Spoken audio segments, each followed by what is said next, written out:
MEPMA RP ఉద్యోగుల union CITU రాష్ట్ర committee పిలుపు మేరకు జీవీఎంసీ గాంధీ విగ్రహం వద్ద ధర్నా చేపట్టారు.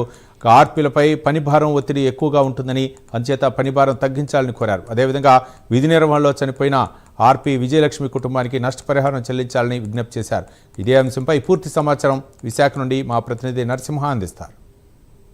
మారుతున్న ఆర్పీలకు న్యాయం జరగట్లేదని, అదేవిధంగా గత ప్రభుత్వాలను పోల్చుకుంటే ఇప్పుడు కూడా పని ఒత్తిడి పెరుగుతుందని, అదేవిధంగా యాప్ల పేరిట పని ఒత్తిడి పెరిగి తమకు అదేవిధంగా విధి నిర్వహణలో కూడా తమకు ఎంతో కష్టకాలంలో కూడా కనీస వేతనాలకు పెంచకపోవడము సర్వసాధారణం కాదని ఆర్పీలు పెద్ద ఎత్తున విశాఖ జీవీఎంసీ గాంధీ విగ్రహం వద్ద పెద్ద ఎత్తున నిరసన కార్యక్రమం చేపడుతున్నారు.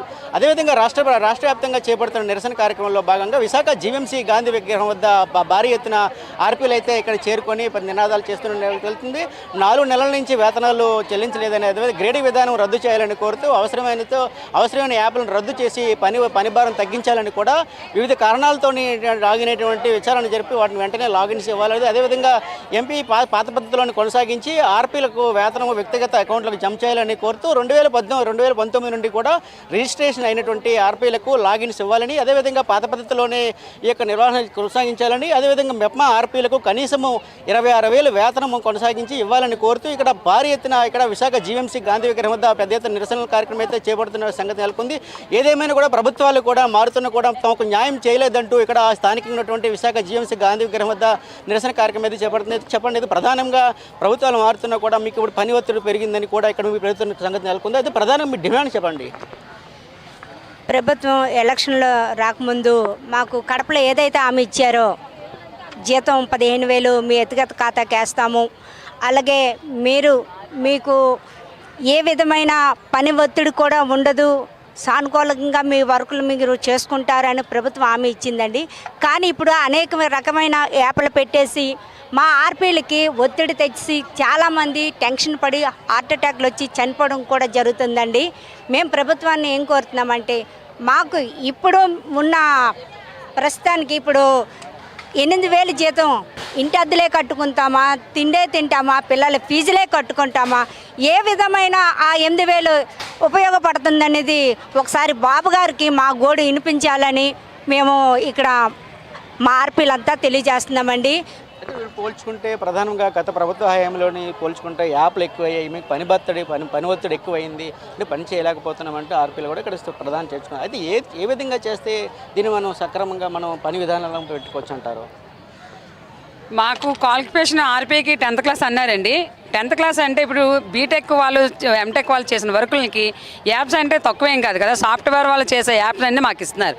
Last time 2 years back mobile profile app అని చెప్పి చేసిన తర్వాత మొత్తం డేటా అంతా ప్రతి డేటా కూడా ఆన్లైన్లో ఉంది, ఏ విధంగా చూసుకున్నా ఉంటారు. ఇప్పుడు అది కాకుండా మన డబ్బులు మన లెక్కలని, ఎంసీపీ అని, బుక్ కీపింగ్ అని, ఇంకా రకరకాల యాప్లు పెడుతున్నారు. అలాగే ఇప్పుడు గ్రూప్ మీటింగ్లు కూడా అంటే మాకు ట్రైనింగ్ ఇస్తే ఎంతైనా వర్క్ మేము ఎందుకంటే నలిగి ఉన్నాం కాబట్టి, ఒక్కొక్కరు 20 సంవత్సరాలు బట్టి ఈ వర్క్లో ఉన్నాం కాబట్టి అప్పుడు జీతం లేని వాళ్ళు ఇప్పుడు చేసినప్పుడు చేసాం. ఇప్పుడు జీతం ఇచ్చి రకరకాల యాప్లు పెట్టి దాని మీద ట్రైనింగ్ ఇచ్చి చేస్తున్నారు. అంటే అందరూ అంత క్యాచ్ చేయలేరు కదా.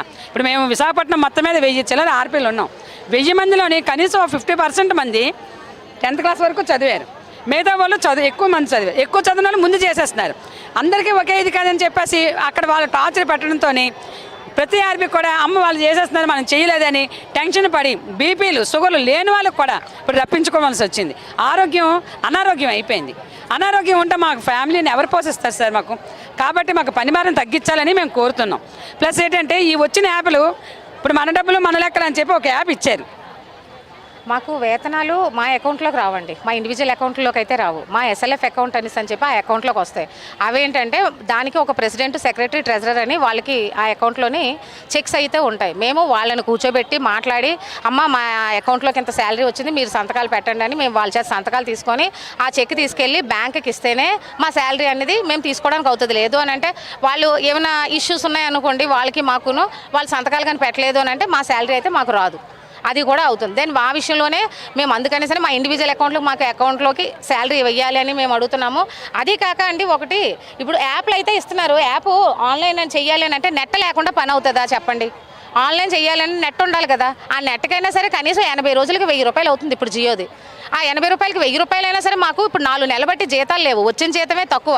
ఆ జీతంలో 1000 రూపాయలు మేము దానికే పెడుతున్నాము. మేము ఎలా చేయాలి ఆన్లైన్ వర్కులన్నీ మాకు చెప్పండి. అసలు మాకైతే మాత్రం శాలరీస్ అయితే చాలటం లేదండి, వర్క్ అయితే చాలా పెరిగిపోయింది. ఒకనొకప్పుడు అయితే గ్రూపులు మీటింగ్, అసలు ఆర్పీ అని అంటే సంఘాలు పెట్టాలి మీటింగ్లు. చూస్తుంటే విశాఖ జీఎంసీ గాంధీ విగ్రహం వద్ద ఆర్పీలు అయితే పెద్ద ఎత్తున నిరసన కార్యక్రమాలు చేపడుతున్నారు. ఏదైతే తమ వేతనాలు వ్యక్తిగత అకౌంట్లో వేయాలని, అదేవిధంగా వారికి కావాల్సిన ఏదైతే గత ప్రభుత్వ హయాంలోనే ఇచ్చినటువంటి హామీలను నెరవేర్చి ఆర్పీలకు వేతనాలు కూడా పెంచాలని కూడా స్థానికంగా పెద్ద ఎత్తున ఇక్కడ నిరసన కార్యక్రమాలు చేపడుతున్న సంగతి తెలుస్తుంది. అదేవిధంగా వేతనాలు కూడా వ్యక్తిగత అకౌంట్లో వేసి తమని ఏక సమస్యల నుంచి పరిష్కరించాలని, అదేవిధంగా సుమారుగా 26,000 ఏదైతే ఎన్నికల సమయంలో ఇచ్చిన హామీలను నెరవేర్చి ఈ యొక్క వ్యక్తిగత హామీని నెరవేర్చి వారి యొక్క సమస్యలను పరిష్కరించాలని కూడా చెప్తున్న పరిస్థితి నెలకొంది. అయితే ఆర్పీల వేతనం కూడా తమ వ్యక్తిగత అకౌంట్లో వేసి అదేవిధంగా తమకు పని ఒత్తిడి తగ్గించాలని కూడా స్థానికంగా చెప్తున్న పరిస్థితి నెలకొంది. ఏదేమైనా కూడా తమకు గత ప్రభుత్వ హయాంలో కూడా పెరుగుతున్న అప్పుడు కూడా యాప్లు ఉండేవని, కానీ ప్రభుత్వం వచ్చేసరికి ప్రభుత్వ ఇక పని ఒత్తిడి పెరిగి యాప్లు